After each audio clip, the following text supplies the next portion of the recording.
Here starts for me, here starts. For me, here.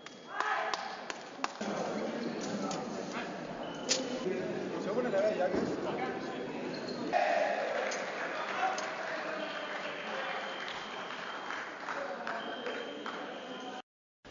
Empezó siendo un torneo nacional organizado por la Federación Gallega de Esgrima, que empezó a coger nombre, a coger importancia debido a los resultados que se obtenían en él, y sobre todo en Galicia, porque hubo muy buenos participantes siempre.